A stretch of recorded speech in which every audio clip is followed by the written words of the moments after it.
할렐루야. 오늘도 이 쌀쌀한 날씨를 뚫고 또 예배 자리로 나오신 우리 여러분들을 주님의 이름으로 환영하고 축복합니다. 아무래도 날씨가 추워지면 좀 자리가 많이 비시죠. 어르신들이 좀 날씨가 추워지고 그러면 좀 다니시기가 쉽지 않으시니까 항상 조심조심해서 다니시고 넘어지시면 안 됩니다. 넘어지시면 많이 아픕니다. 그러니까 꼭 잘 좀 살펴서 다니실 수 있으면 좋을 것 같습니다. 오늘 말씀은 하나님의 은혜와 평강 가운데 우리가 하나님을 예배하고 있지만 그 예배가 또 어떻게 하나님께 드려져야 할 것인지, 또 그리고 그 예배를 드림에 있어서 우리의 자세는 어떠해야 하는지, 또 동시에 이 교회력이라는 것을 통해서 우리가 예배드리는 자세와 모습이 어떠해야 되는지에 대해서 다시 한번 살펴보고자 하는 말씀입니다. 우리는 하루하루를 살아가면서 바쁜 일상 속에서 시간이 어떻게 흘러가는지조차 모를 때가 있습니다. 여러분들도 다들 그러시죠. 어느덧 휙 돌아보니 내가 벌써 이 나이가 되었구나 라고 느껴지실 거예요. 그렇게 시간은 정말 쏜살같이 흘러갑니다. 하지만 우리 신앙인들에게 있어서 시간은 단순히 흘러가는 것이 아니라 그 시간의 흐름 속에서 하나님이 어떤 일을 행하고 계신지, 하나님을 기억하고 하나님을 기념하며 사는 것이 우리 신앙인들에게 매우 중요한 자세라는 것이죠. 특별히 교회력이라는 것을 오늘 함께 얘기해 보려고 하는데, 이 교회력이라고 하는 것은 단순하게 어떤 달력, 어떤 시간을 나타내는 그런 것이 아니라 하나님께서 이루신 그 구원의 사건을 주기적으로 기념함으로 어떻게 우리의 신앙을 더 하나님 앞에 성숙시키고 하나님께 어떻게 더 온전히 예배드릴 수 있는가를 돌아보게 만드는 아주 중요한 틀이 된다는 것입니다.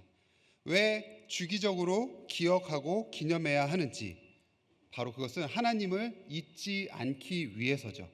하나님께 예배하기 위해서 하나님을 기억하며 하나님을 기념하는 것이라는 겁니다. 오늘 우리가 읽은 본문 요한계시록 4장의 말씀은 천상의 예배, 하늘의 예배, 아주 이상적인 예배로 그려지기도 하는데요. 이 천상의 예배 장면을 보여주면서 우리가 살아가는 이 시간 속에서 그러한 경배하는 삶을, 예배하는 삶을 살아야 함을 보여주고 있습니다. 잊지 말고 하나님을 기억하며 우리가 예배 드려야 할 이유, 어떠한 예배로 하나님께 드려야 하는지를 이 요한계시록 4장은 보여주고 있다는 것이죠. 그 예배는 이 땅에서의 예배와 같이 어떤 불안정한 모습이거나 연약한 모습인 것이 아니라 완전한 모습, 흠결 없는 모습으로 예배하는 모습을 요한계시록 4장에서는 그리고 있습니다. 우리 인생을 돌아보면 가끔 그런 표현을 할 때가 있죠. 하늘이 무너지는 것 같아요. 하늘이 정말 무너지는 것 같아요 라는 표현을 쓸 만큼 절망적인 순간을 경험할 때가 있습니다. 앞이 보이지 않는 깊은 터널 가운데 들어가고 아무리 노력해도 해결되지 않는 문제들이 여전히 우리 앞에 있습니다. 그리고 세상이 우리를 억누르는 것만 같은 고난의 순간이 여전히 우리의 삶 가운데 있다는 것이죠. 요한계시록 속에 상황 가운데 처해 있는 이 초대교회 공동체의 사람들, 이 요한계시록 편지를 받고 있는 이 사람들 역시도 이러한 상황 가운데 처해 있었습니다. 그들은 로마 제국의 박해 속에서 생명의 위협을 받으며 하루하루를 살아가고 있었다는 것이죠. 살아간다고는 하지만 언제 끌려가서 죽을지 모르는 그런 두려움 속에서 예배해야 했고, 그런 두려움 속에서 하나님을 믿는 믿음을 지켜야 했다라는 거예요. 그들의 눈앞에는 세상의 권력자들, 보좌에 앉아 군림하며 신자들을 핍박하는 그런 모습만 남아 있었던 그 시기였다는 것이죠. 그러나 바로 그때 하나님은 사도 요한을 통해서 하늘의 보좌의 환상을 보여주고 계시는 겁니다. 요한계시록 4장은 단순한 어떤 신비한 환상의 장면이 아니죠. 그 절망하고 있는 성도들에게 주시는 하나님의 희망의 메시지였다는 겁니다. 그 메시지는 오늘 이 시대를 살아가는 우리에게도 동일하게 적용된다는 거예요. 우리가 예배드려야 할 이유가 바로 여기에 있다는 것이죠. 우리가 요한계시록 4장을 다 읽지는 않았지만 이 4장 말씀 전체에서 하늘의 예배, 천상의 예배가 그려집니다.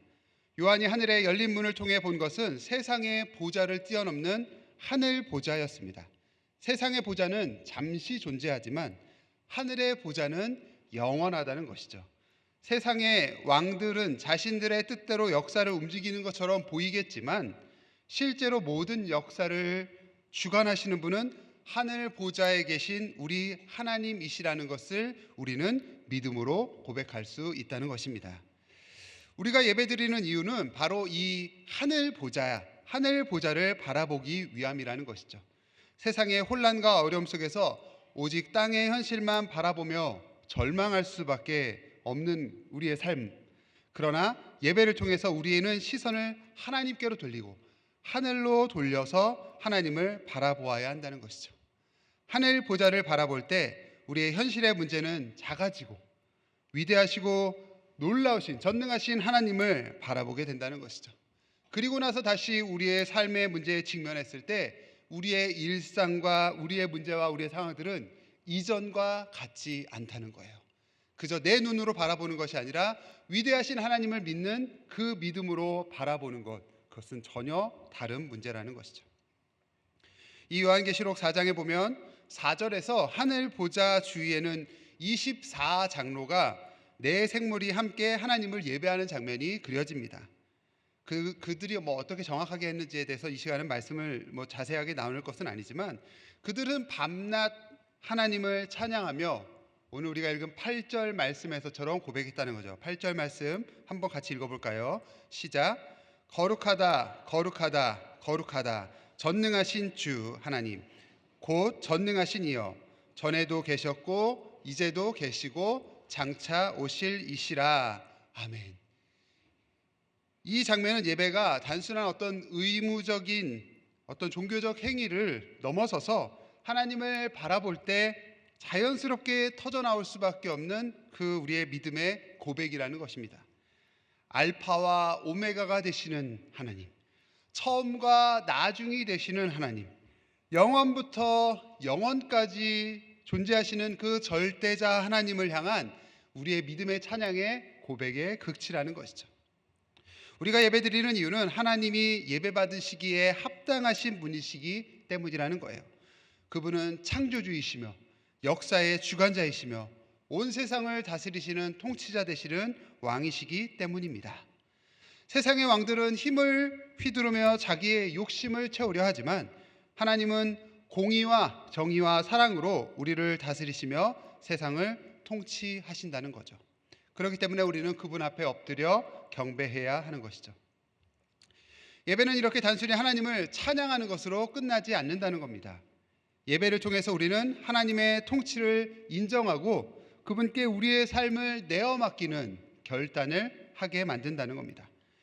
요한계시록 4장은 그 세상의 보좌를 넘어서는 하나님의 절대적인 통치를 강조하고 있습니다. 당시 이 초대교회 공동체의 성도들에게는 로마의 황제 숭배를 강요당하는 그 가운데서 신앙을 지키느라 고난을 당할 수밖에 없었습니다. 그러나 하나님은 요한을 통해서 세상의 보좌가 아니라 하늘 보좌, 저 하늘의 예배, 하늘의 천상의 예배를 바라보고 역사의 주인 되신 그 주님을 신뢰하라, 이 말씀을 주고 계신다는 겁니다. 오늘날 우리도 세상의 이 힘과 현실적인 어려움 앞에서 낙심할 때가 많습니다. 하지만 우리가 예배할 때 하나님이 여전히 보좌에 앉아 계시며 우리의 삶을 인도하고 계심을 우리는 믿음으로 고백하게 됩니다. 그렇기 때문에 우리는 세상의 권력이나 세상의 어떤 상황이 아니라 하늘 보좌에 계신 하나님께서 어떻게 행하실지, 하나님의 마음이 어디로 향하고 있는지 그분을 의지하며 살아갈 수 있게 된다는 것이죠. 이것이 바로 우리가 예배를 통해 얻는 아주 큰 힘이요 능력이라는 것입니다. 그런데 말입니다. 여기까지만 이야기하면 참 좋겠지만 이것이 우리가 예배드리는 은혜인 것으로 너무나 참 감사한 일이지만 우리는 이것을 자꾸만 잊어버린다는 겁니다. 예배드리고 한번 예배드렸으면은 우리의 삶이 잘 하나님의 인도하심을 따라 살면 좋겠지만 왜 매번 우리는 넘어지고 꼬꾸라질까요? 여전히 우리 앞에 문제들은 왜 해결되지 않는 채로 살아가고 있느냐는 거죠. 하나님의 통치와 주권을 우리가 망각하기 때문입니다. 하나님의 역사하심을 잊어버리기 때문이죠.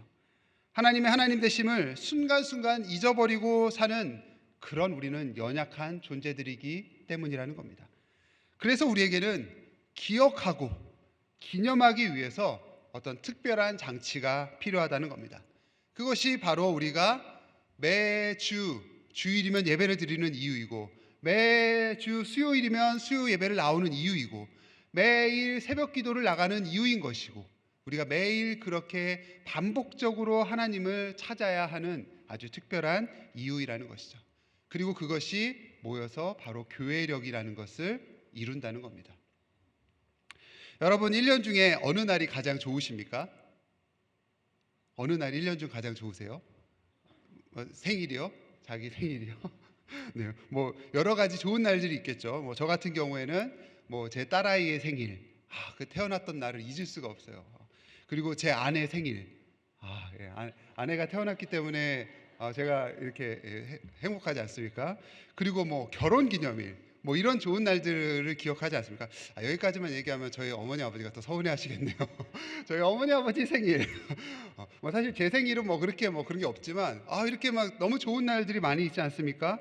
왜 그날을 기억합니까? 너무 귀한 존재이고 너무나 사랑할 존재이고, 그날 그 만남과 그 시간을 잊지 않고 기억하기 위해서 매년 돌아오는 생일이지만, 그날만 되면은 태어났다고 기뻐하고 박수치고 하는 것, 바로 그것이 우리가 기념한다는 그런 의미입니다. 계속해서 기억할 수 있도록 도와주는 것이죠. 한번 몇 년 전에 태어났으면 끝이지, 뭐 매년 생일을 챙길 게 뭐 있어 하면은 그날을 기억할 이유가 없겠죠. 그런데 생일이라고 기억하는 것은 그 날을 기억하고 기억해 가기 위함인 거예요. 힘든 세상을 살아가면서 주관자 되신 하나님을 기억하기 위해서는 우리가 이러한 하나님의 하나님 되심을 기억하기 위한 장치가 필요한데, 오늘 그 교회력이라는 말씀을 여러분들하고 함께 나눈다는 거죠. 기념일을 이해하기 위해서는 시간의 흐름을 우리가 다시 한번 먼저 보아야 하는데요. 시간은 두 가지 방식으로 흘러갑니다. 하나는 직선을 가지고 흘러가는 거죠. 한번 흘러간 시간은 다시 돌아오지 않죠. 실제적으로 그렇잖아요. 그렇죠. 여러분은 한번 태어났으면 그 태어났던 날, 그리고 결혼했던 날 다시 돌아오지 않잖아요. 그리고 다시 돌아오지 않는 직선으로 처음부터 끝까지 한번 그냥 흘러가는 것으로 흘러갑니다. 우리의 인생이 이와 같은 거죠. 하루하루가 쌓아서 우리의 인생을 형성해 가는 거예요. 뭐 예전에 뭐 유명 가수가 불렀던 가는 세월 그 누구가 막을 수 있으랴. 아무도 어떤 인생도 우리는 그 흘러가는 세월을 막을 수 없습니다. 우리는 이 시간을 통해서 하나님의 부르심을 따라 이 땅 가운데 왔고, 그리고 언젠가는 우리의 인생의 끝 죽음이라는 것을 향하여 한 발 한 발 살아갈 뿐이라는 것이죠. 그런데 시간은 이렇게 직선으로만 존재하는 게 아니라 순환하며 돌아가고 있다는 거예요. 무슨 말이죠? 우리 다시 돌아오는 거예요. 매년 1월 1일이 매년 돌아오지 않습니까? 1년은 계속해서 흘러가지만 1월 1일은 다시 돌아오고, 매달 첫 번째 날은 다시 돌아오게 된다는 거예요. 매 주일은 7일이라는 시간을 통해서 다시 돌아오게 된다는 거죠. 우리의 삶은 반복적인 경험 속에서 의미를 찾게 된다는 거예요. 생일, 기념일, 추모일 같은 특별한 날을 통해서 중요한 사건들을 기억한다는 거예요. 우리 삶의 결혼 기념일을 왜 기억합니까? 우리 부부가 정말 사랑하는 마음으로 행복하게 결혼했던 그 시간을 추억하며 지금도 그 행복한 감정으로 살자, 그 마음을 기억하자, 우리가 처음 결혼했던 그 심정을 잊어버리지 말자라고 하는 게 본래 의미 맞죠? 네, 본래 의미는 맞습니다. 그렇게 하는 게 맞습니다. 그런데 그 결혼기념일의 본래 의미를 잃어버리면 어떻게 됩니까? 싸우게 되는 거죠. 서운하게 되는 거고, 너 좋아, 그때 내가 그렇게 물에 손 한 방울 안 묻히게 해주겠다고 그렇게 약속을 하더니 그 약속을 하나도 지키지 않고 있는 이 사람을 보면 얼마나 서운하고 속상하고 불행하겠습니까? 이처럼 그 날을 기억한다는 것은 다시금 그 감정과 그 시간을 기억해서 살아가기 위함인 거예요. 만약 그 결혼기념일을 다른 날로 서로 잘못 기억하고 있으면 어떻게 됩니까? 이건 더 큰 문제가 생기죠. 아주 큰 문제가 갈등이 생기는 요소가 된다는 거예요. 우리의 신앙생활에서도 이와 마찬가지라는 겁니다. 주님과의 첫사랑을 기억하고 주님이 우리를 향하여 행하셨던 일들을 기억하고 주님이 어떤 분이신지를 기억하고 기념하는 것, 이것을 통해서 주님을 더 가까이 알아가고 주님과 더 깊은 관계를 맺게 되고 주님께 더 온전한 예배를 드릴 수 있게 되어진다는 것이죠. 그렇게 교회력과 절기를 지킴으로 인해서 오랜 시간 우리에게 내려오고 있는 이 예배의 전통과 예배의 흔적들이 오늘 우리도 이렇게 예배드려지게 될 수 있다는 거예요. 교회력은 이러한 시간의 순환성을 활용해서 우리의 주님 되신 주님을 다시 예수님을 기억하고 기념하는 것이죠. 교회력을 통해서 예수님의 탄생과 죽음과 부활과 승천하시고 성령의 강림이 있었던 그 사건들을 매년 반복적으로 기억하고 되새긴다는 거예요. 우리는 이러한 반복적인 절기 속에서 우리를 향하여 베푸셨던 그 구원의 은혜의 감격을 다시금 체험하고 신앙을 다시금 점검하는 일을 해야 한다는 거죠. 그러면서도 이 기독교적인 시간을 바라보는 이 관점을 크게 세 가지 틀로 다시금 나누어 볼 수 있을 건데요. 이 순환하는 이 흐름을 세 가지 틀로 다시 본다면 첫 번째는 바로 하루하루 흘러가는 일주기입니다. 우리는 하루가 어떻게 시작하고 하루를 어떻게 마무리하느냐에 따라서 우리의 신앙이 결정되어진다는 거죠. 이것을 바로 일주기라고 하는 거예요. 아침에 일어나면 하나님께 감사 기도를 하고 큐티를 하기도 하고 새벽 기도에 나오기도 하고 또 밥 먹을 때마다 여러분 기도하시잖아요. 밥 먹을 때마다 기도하며 또 저녁에 잠들기 전에 감사 기도를 드리기도 합니다. 유대인들도 하루의 시작과 끝을 기도로 시작했어요.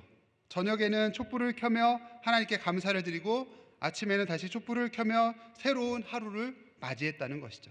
이것이 무슨 의미겠습니까? 우리의 주어진 하루는 하나님께서 주신 새로운 기회의 시간이고 이 하루하루를 하나님의 뜻 가운데로 새 생명 주심에 따라 살아가고자 하는 종말론적인 신앙인의 모습이라는 거죠.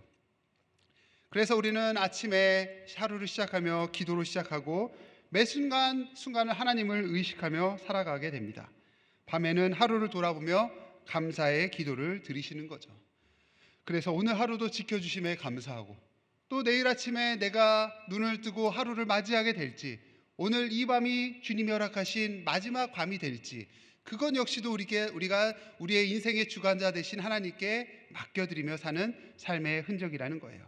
이런 하루하루의 습관이 쌓여서 우리의 신앙이 하나님의 그 종말론적 신앙을 향하여 나아갈 수 있는 그 신앙인의 모습이 된다는 거죠. 그 다음 틀이 두 번째 틀이 바로 주 단위로 흘러가는 주기입니다. 흔히들 주말은 언제입니까? 흔히 주말 얘기하면 토요일, 일요일을 주말이라고 하죠. 그런데 우리 믿는 사람들은 주일이 한 주의 시작으로 보통 치지 않습니까? 한 주를 시작하면서 주일날 예배를 드리며 또 하나님 앞에 한 주의 삶을 맡겨드리며 이 삶을 주님께 의지하며 나아가겠노라 하나님 앞에 나와 예배하게 된다는 거예요. 교회력 안에서 주일은 작은 부활절입니다. 주일은 우리가 매주 예수님의 부활을 기억하며 다시 한번 믿음의 경륜을 다시 한번 새롭게 하는 그 시간이라는 것이죠. 초대교회 성도들은 그 로마의 박해 속에서도 땅굴을 파고 숨어 지내야 했던 그 카타콤 안에서도 모여서 예배했습니다. 그리고는 이렇게 고백했다는 거죠. 예수께서 부활하셨습니다. 진실로 부활하셨습니다. 예수께서 부활하셨습니다. 진실로 부활하셨습니다. 이렇게 예수님의 부활을 고백하면서 자기들의 신앙의 고백을 하나님께 드렸다는 거예요. 그들의 예배는 죽음을 초월하는 능력의 시간이며 믿음의 핵심이었다는 것이죠. 오늘날 시대의 흐름 속에서 이 작은 부활절로 여겨지는 주일 예배의 중요성이 많이 약해진 것이 사실입니다. 저 어렸을 때만 해도 주일 성수가 너무나 중요해서 주일날 교회에 빠지면 천국 못 간다라는 그런 어떤 불안 아주 그런 무시무시한 마음이 그런 이야기들을 많이 들었기도 했었으니까요. 그것은 조금 과장된 표현일 것이죠. 하지만 주일 예배를 결코 소홀히 하지 말아야 합니다. 오늘날 많은 성도들이 주일의 의미를 잃어버리게 된다는 거예요. 예배를 가볍게 여기거나 혹은 편리한 방식으로 대처하려 하거나 세상의 일들에 우선순위를 두기도 한다는 거죠. 이런 것들은 누가 누구를 평가하는 수단으로 너 예배를 드렸네 안 드렸네 이런 평가하는 수단으로 드리는 말씀이 아닙니다. 자기 스스로가 자기 자신을 주님 앞에서 돌아볼 때 나는 그런 것을 어떻게 받아들이고 믿고 살아가고 있는지 잘 살펴보아야 하는 그 중요한 척도가 된다는 거예요. 여러 개개인이 특별한 삶의 사정에 있어서 그럴 수 없는 상황도 있기는 하죠. 중요한 것은 주일은 하나님과의 관계를 회복하고 하나님과의 관계를 확인하는 우리의 삶의 중요한 날이라는 것이죠. 그래서 매 주일 부활의 기쁨을 감격을 다시 기억하며 주님과 동행하는 삶을 살기로 작정하며 예배함을 통해서 우리의 삶을 실천하며 나아갈 수 있어야 된다는 겁니다. 마지막 세 번째 이 시간의 주기의 틀은 연주기입니다. 연주기. 절기를 통한 이 신앙의 전수가 여기 연주기에서 나타나는데요. 이 교회력은 1년이라는 시간의 흐름을 통해서 하나님께서 우리를 위해 행하신 일을 기념하는 그 시간을 여기에 담아뒀습니다. 예수님의 생애를 기준으로 해가지고 이 연주기를 제정해서 지키고 있다는 거죠. 그렇다면 연주기의 시작 절기는 언제일까요? 대림절입니다. 대림절. 네. 대림절부터 시작해서 성탄절, 주연절, 사순절, 부활절, 성령 강림절, 대표적으로 이 6개 크게 이 6개로 이루어지는 절기들을 주님을 기억하며 주님을 기념함으로 인해서 우리의 신앙을 더욱더 깊이 있고 풍성하게 만들어 준다라는 거예요. 제일 먼저 대림절 혹은 강림절이라고도 하는데요. 대림절은 기다림의 시간입니다. 약 2000여 년 전에 예수님께서 이 땅 가운데 찾아오셨던 초림, 첫 번째 찾아오셨던 그 초림과 하늘로 다시 올라가시면서 내가 다시 오겠다라고 약속하셨던 그 재림의 약속, 그 사이를 우리가 살아가면서 다시 오실 주님을 기다리는 그 시간, 오실 주님을 기다리는 절기라는 것이죠. 소망 없는 이 땅 가운데 주님께서 오신다는 그 약속을 붙잡고 죄에서 우리를 구하실 구원자를 기다리는 것, 세상의 희망이 아니라 오직 예수님을 바라보는 시간이라는 겁니다. 단순히 아기 예수로 오실 주님만을 기억하는 게 아니라 다시 오시겠다 약속하셨던 그 주님을 기억하며 주님 다시 오실 그때에 심판이 있을 것이니 종말론적인 삶을 살아가며 우리의 삶을 그에 합당한 삶으로 기억하며 살아가게 된다는 것이죠. 그래서 보통 12월 24일을 앞으로 해서 4주 동안을 앞으로 지킵니다. 보라색을 사용하며 초를 앞에다 놓죠. 그래서 초가 하나하나 타들어가는 거 보면서 시간이 흘러가는 것을 보면서 주님의 오심을 기다리는 그 신앙인의 자세를 이 대림절 기간 동안에 갖게 된다는 겁니다. 이 대림절 다음에 뭐가 올까요? 성탄절이 옵니다. 12월 25일 아기 예수님으로 오신 주님을 기억하며 하나님이 우리와 함께 하신다, 임마누엘의 하나님의 그 신앙을 이때 갖게 됩니다. 일반적으로 우리가 성탄절을 12월 25일이라고 지키고 있지만 엄밀히 그날이 12월 25일이 아니라는 여러 가지 학설들이 있습니다. 그것은 중요한 것이 아니지만 우리가 예수님의 그 오심을 기억하면서 성탄절을 기억하는 것, 그리고 성탄절 흰색을 사용하면서 예수님의 탄생을 기뻐하며 그 기쁨의 감격을 나누는 것, 바로 그게 성탄절의 중요한 의미인 것이죠. 그리고 그 성탄절 다음에 절기로 주현절을 지킵니다. 주현절.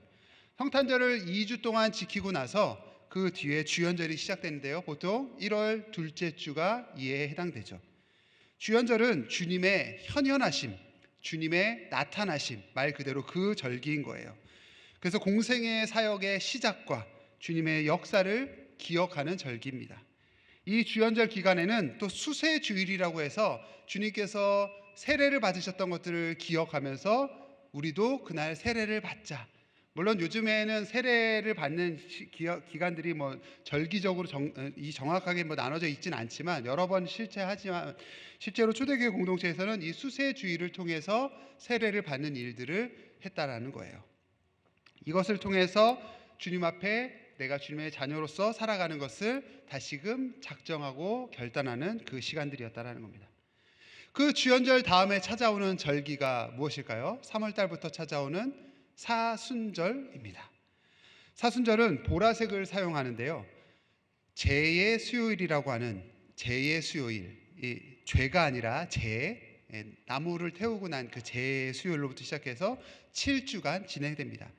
주일은 아까 앞서 말씀드린 대로 작은 부활절로 여기기 때문에 주일을 뺀 40일, 그러니까 총 주일까지 하면은 46일간 이 7주간의 기간으로 지켜지는데요.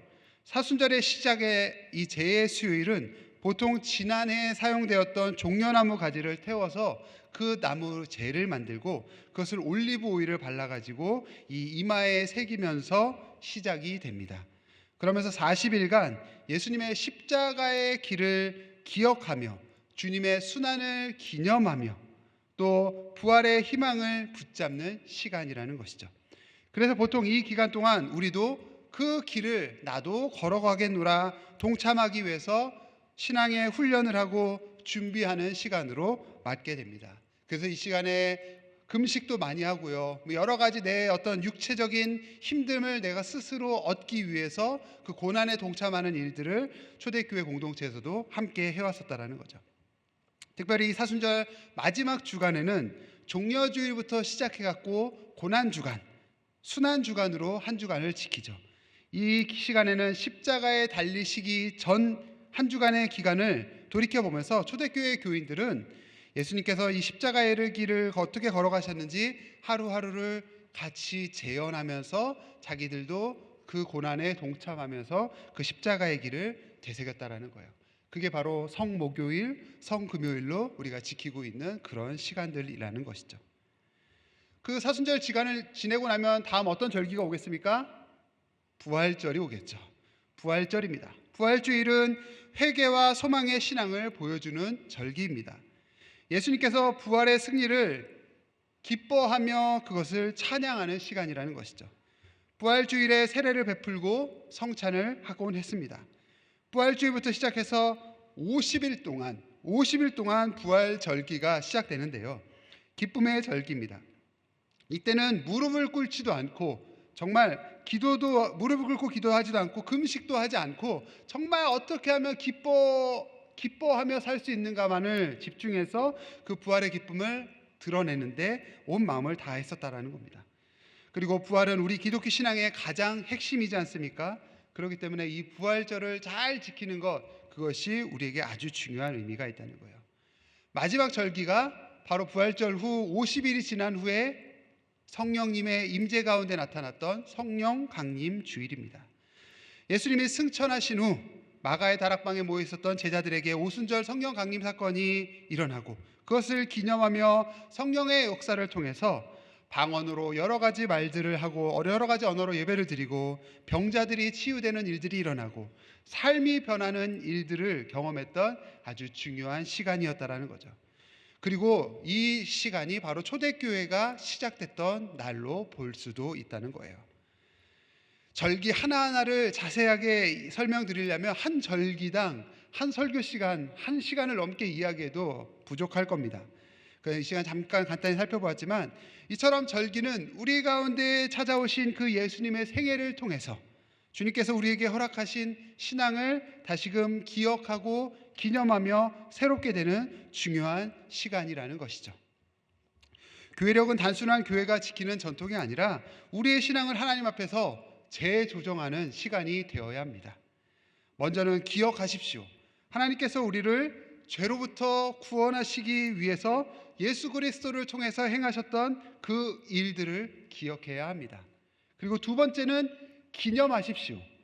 대림절, 성탄절, 주연절, 사순절, 부활절, 성령 강림절 등 이런 모든 절기를 통해서 우리의 신앙의 흔적을 다시금 되새기는 겁니다. 그 절기가 갖고 있는 의미를 기억함으로 과연 나는 잘 믿고 있는가?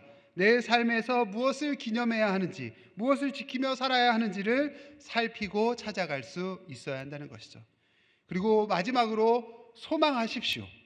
주님의 다시 오심을 기다리며 지금 이 순간에도 우리는 하나님의 나라를 살아갈 수 있어야 한다는 거죠. 우리 주님께서 다시 오실 메시아라는 그 믿음의 고백이 우리 가운데 있어야 됩니다. 예수님 언제 다시 오실지 우리는 아무도 알 수 없으나 항상 깨어 있으면서 신랑을 맞이하기 위해서 기름을 준비했던 그 슬기로운 다섯 처녀처럼 항상 깨어 있어야 하는 것이죠. 그분의 오심을 기대하며 소망 가운데 살아야 하는 바로 중요한 이유가 여기에 있습니다. 요한계시록 22장 20절 말씀을 함께 같이 읽어보겠습니다. 시작. 이것들을 증언하신 이가 이르시되 내가 진실로 속히 오리라 하시거늘 아멘. 주 예수여 오시옵소서. 아멘. 이것이 우리의 신앙의 고백입니다. 우리가 교회력을 지키며 예수님을 기억하고 기념하며 소망해야 하는 아주 중요한 말씀이라는 것이죠. 사랑하는 성도 여러분, 교회력은 우리의 신앙을 지키고 성장시키기 위한 도구가 됩니다. 일주기, 주주기, 연주기 이런 시간들을 통해서 하나님과의 관계를 우리가 점검해야 하는 것이죠. 그것을 통해서 우리의 삶이 어떻게 하나님 앞에 예배드려지고 있는지, 이 요한계시록 4장의 본문으로 다시금 돌아가서 요한계시록 4장에서 고백되었던 그 천상의 예배, 절망 속에 있었던 그 성도들이 하늘을 바라보며 하늘의 예배를 꿈꾸며 나 또한 이 절망적인 삶 속에서도 주님을 기억하며 하나님을 예배하겠노라 라고 작정하며 기대하며 나아갔던 그것처럼 여전히 어제도 계셨고 오늘도 계시며 이제 곧 오실 그 주님을 기억하며 기대하며 기념하며 그 소망으로 우리가 예배하며 살아가는 우리의 삶이 될 수 있기를 간절히 소망합니다. 그렇게 드려지는 우리의 예배가 주님 안에서 더욱더 복되고 값지고 그래서 주님이 기뻐하시는 삶의 예배가 되어져서 우리의 삶이 주님 안에서도 항상 기뻐하심을 입는 하나님의 귀한 백성들, 참된 천상 예배를 드리는 우리 모두가 될 수 있기를 간절히 소망합니다. 기도하겠습니다. 사랑의 아버지 하나님, 우리와 함께 하시는 주님을 날마다 마음에 새기어 봅니다. 주님을 기억하며 기념하며 주님을 소망으로, 주님께서 주시는 소망으로 살아갈 수 있도록 하여 주옵소서. 고난과 아픔이 우리의 삶 가운데 가득하다 할지라도 하늘을 바라보며 우리의 삶 속에 하늘의 예배가 드려질 수 있도록 소망하며 참된 예배가 멈추지 않음을 통해서 주님이 기뻐하시는 기쁨과 감사가 넘치는 삶이 될 수 있도록 인도하여 주옵소서. 우리를 향하신 주님의 뜻이 이루어지기를 간절히 소망하오며 우리 주 예수님의 이름으로 기도합니다. 아멘.